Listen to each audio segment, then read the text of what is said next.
por FM Berlín y por Canal 4 de Pergamino.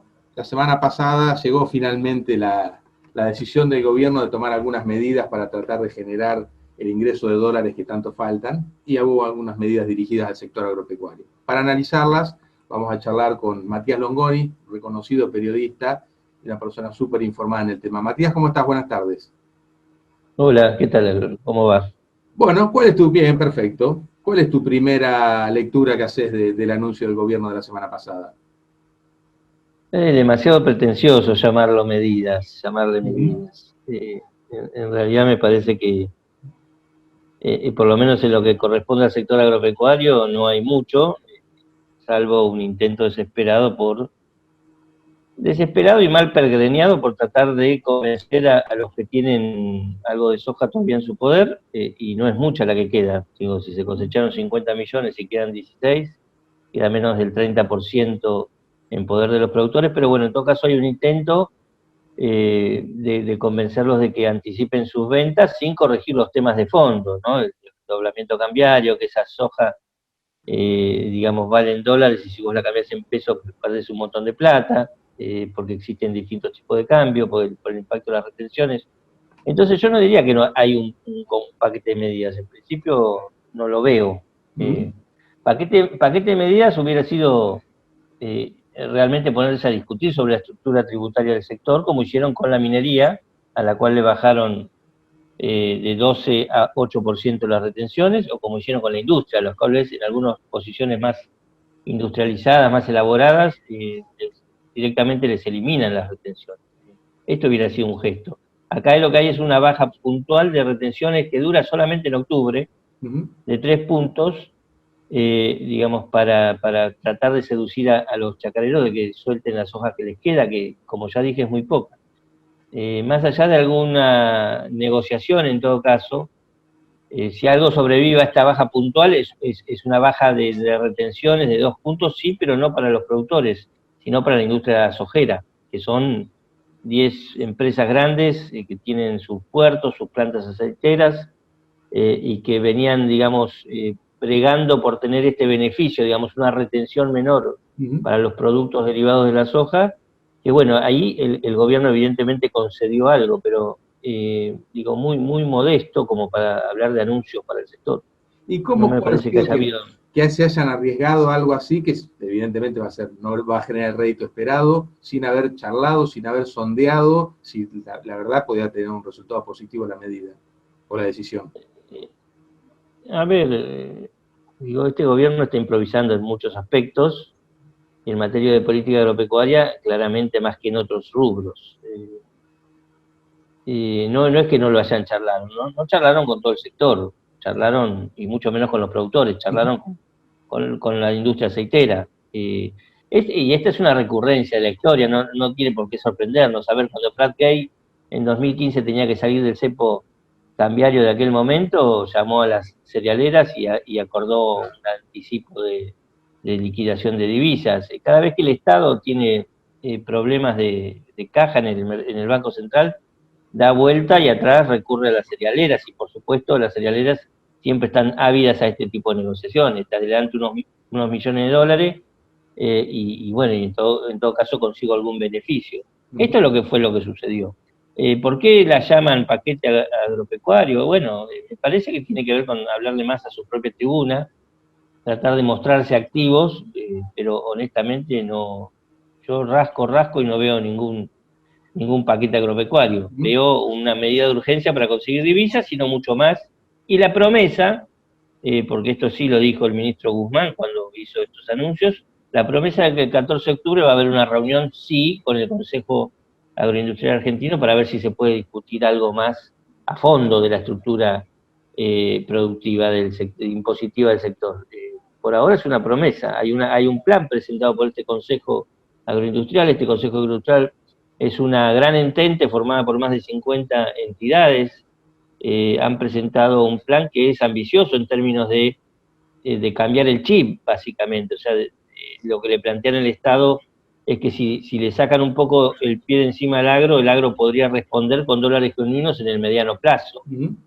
Digo, el chip de cambiarle el sentido de la apuesta. Hasta ahora de todas las crisis se sale ajustando más. Bueno, lo que está planteando el Consejo Agroindustrial es, capaz que si aflojamos un poquito el torniquete fiscal sobre el sector empieza a producir más y exporta más y por eso tenés más divisas, en un camino más largo pero mucho más efectivo. Bueno, el 14 se verá si el Estado está en condiciones de aceptar este desafío o, bueno, será una nueva frustración. Por eso digo, no veo que haya mucho para rascar estos anuncios. Me parece que lo que tenemos es un gobierno desesperado que frente a la salida de dólares, porque acá hay un problema de salida de dólares más que de generación de dólares, pero bueno, frente a ese problema de que los dólares salen, que las reservas del Banco Central van drenando y nadie las puede detener porque no hay confianza suficiente, lo que hace el gobierno, como hicieron todos los gobiernos, es mirar al único sector que genera dólares genuinos, ¿no? Y esto es un poco lo que pasó. Negoció con las cerealeras, que son las que traen las divisas, ¿no? ¿Y puede haber un adelanto de las cerealeras de divisas? ¿Hay soja que tenga las cerealeras que el productor ya haya vendido o es una transmisión espontánea? El productor vende y la cerealera liquida. No, hay 16 millones de toneladas, como te decía, en manos de productores, rentistas. Hay mucha soja en poder de rentistas, gente que quizás cobró el campo que le alquiló algún chacarero y cobró en soja, que como es muy habitual. Entonces, el productor chiquito ya vendió y vendió en las peores condiciones. Es como medio grotesco discutir esto. Digamos, de 50 millones de toneladas que se cosecharon, se vendieron 34 millones. Y la mayor parte se vendió, como siempre, como todos los años, para cancelar las deudas de la campaña.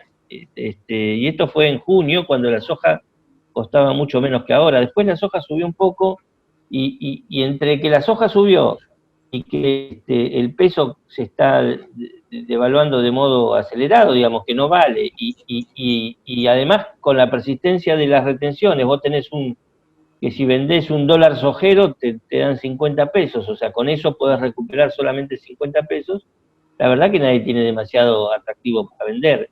Ahora, de la soja que queda, buena parte está en poder de rentistas, otra está en poder de productores de medianos a grandes, y lo que sí sucede también es que las exportadoras compraron una parte, todavía no exportaron, con lo cual ahí, digamos, pueden hacer alguna diferencia. Pero tampoco es tanta soja esa la que queda en poder de las cerealeras, serán 4 o 5 millones de toneladas más. El grueso ya vendió, el grueso ya se exportó, y además el campo viene entregando divisas normalmente. La única normalidad que hubo este año es que digamos, muchas de las ventas de este año se adelantaron al año pasado. En la transición, después de que Alberto ganó las PASO, ahí hubo una corrida de ventas, todo el mundo sabía que iban a subir las retenciones, entonces todo el mundo se apuró a vender. Alberto y Mauricio protagonizaron, ustedes recordarán, una transición paupérrima en términos democráticos. Que te hablo, que no te hablo, que si te hablo, que no te hablo, que somos amigos, que somos enemigos. Lo cierto es que ahí se adelantaron muchas ventas de soja y el Estado cobró menos retenciones pero hubo más ingreso de divisas. Bueno, las divisas de ese momento, de esa transición ordenada, son las que faltan ahora, son 2.000 millones de dólares. Yo me imagino que de acá a diciembre va a haber una inyección adicional, digo, de divisas en términos normales, y que el agro va a redondear una buena oferta de divisas. Pero por eso insisto, no, el problema, estamos hablando demasiado de los dólares del agro, porque el barril está sin fondo, porque no logramos drenar. Entonces, si el agro termina, hasta ahora vamos con liquidaciones por 15.000 millones de dólares, 15.400 millones de dólares hasta fin de septiembre. Faltan 3 meses. El agro viene liquidando un promedio de 1.500, 1.600 millones de dólares por mes. Seguramente va a poner 3.000, 4.000 millones de dólares más, como esperan las autoridades del Banco Central de acá a fin de año. Terminaremos con 18.000, 19.000 millones. No ese es el problema, es más o menos lo que vienen liquidando los años anteriores. El promedio de los últimos años son 20.000 millones.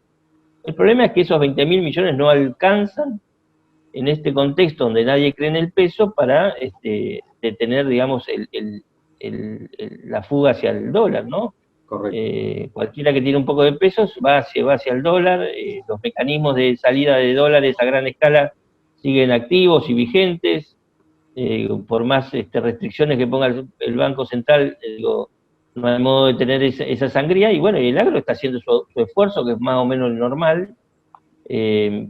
Faltará $1.000.000.000, $1.000.000.000, faltará $2.000.000.000, pero en todo caso es más o menos normal. Y no es no es un problema de agro, es un problema de economía en general. Seguro, y distinta sería la situación si el agro moviera, en vez de esa cifra, $30.000.000.000. Si las condiciones permitieran que el agro produjera un poco más, el barril se podría llenar un poquito más también.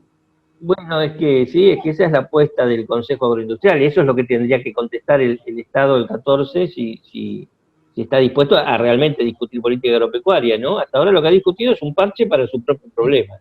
El problema de los productores nunca entra en escena acá. Digo, si los productores están produciendo con una presión fiscal asfixiante, como dicen otros, por ejemplo el estudio de FADA, que habla de que una hectárea de soja se te va el 60% de la rentabilidad en pagar impuestos nacionales, provinciales y municipales, digo, si vos lográs aflojar eso, capaz que el productor, además esto ya se sabe, en general el productor puede haber alguno que se vaya a Miami, como diría un cubano, y compre, digamos, ropa barata, pero la mayoría lo reinvierte en el campo, cambia el tractor, cambia la camioneta, compra una semilla mejor, digo, esto es una...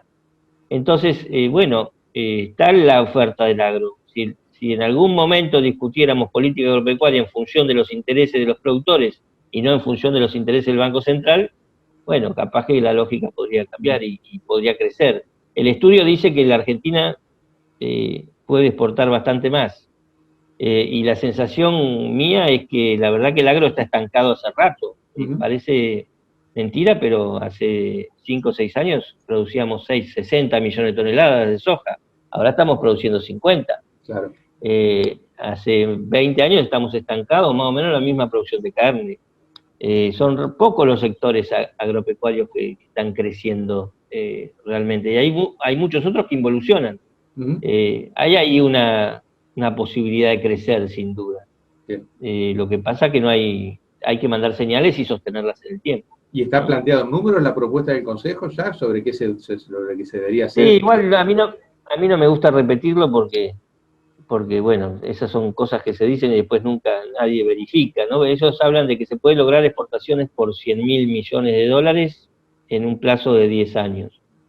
$100.000.000.000 hoy estamos en 68.000, 70.000 millones en el total de la economía. El agro de ese total es el 65, 70%. Dependerá, digo, yo creo que hay mucho por crecer realmente si la Argentina adopta una agresiva política exportadora, ¿no?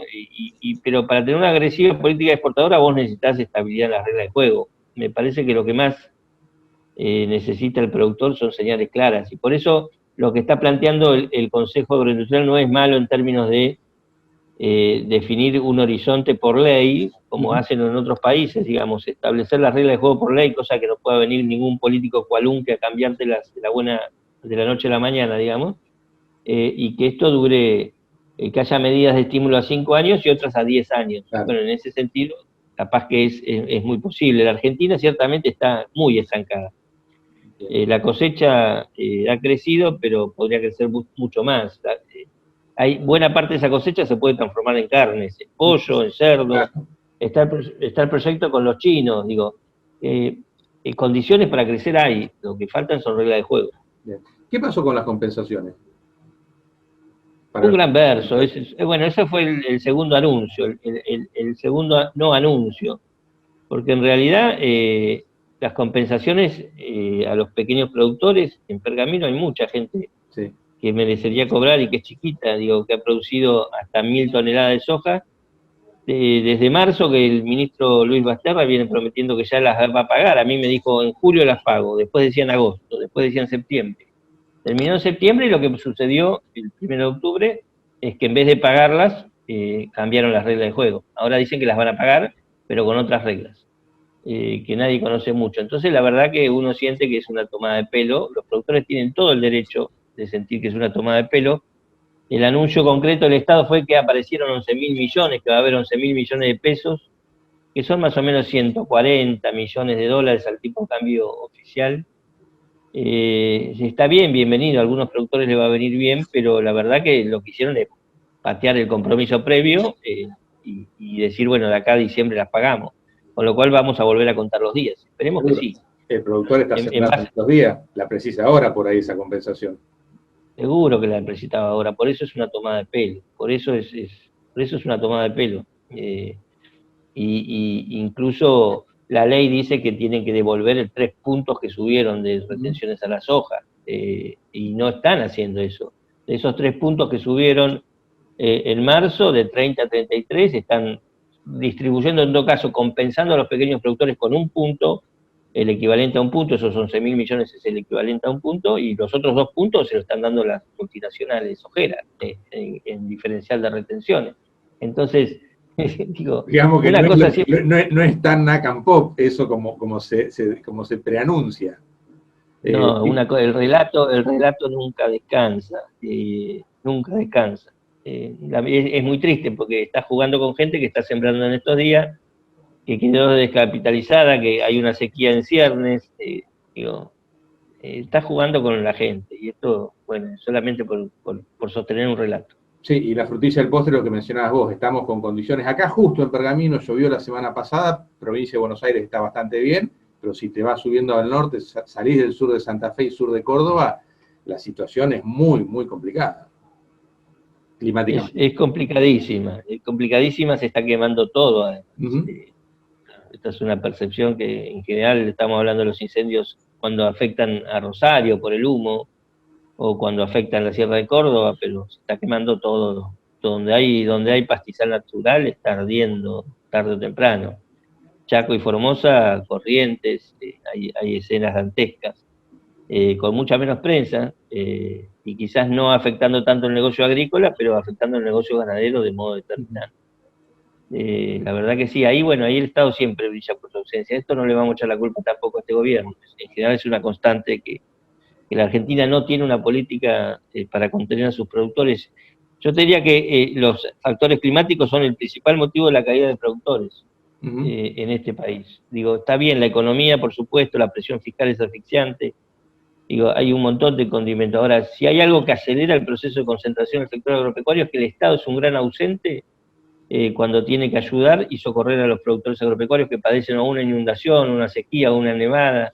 Qué sé yo, en invierno nevó en el sur, no sabemos todavía cuántas ovejas quedaron bajo la nieve, y no hay ninguna línea de crédito ni de subsidio para reponer esas bajadas. Entonces, ahí vos te das cuenta que los que caen son los chiquitos, y porque no tienen capacidad de reponer su capital de trabajo. Bueno, ahí el Estado debería ser obligación, hasta moral, pero bueno, es una eterna deuda.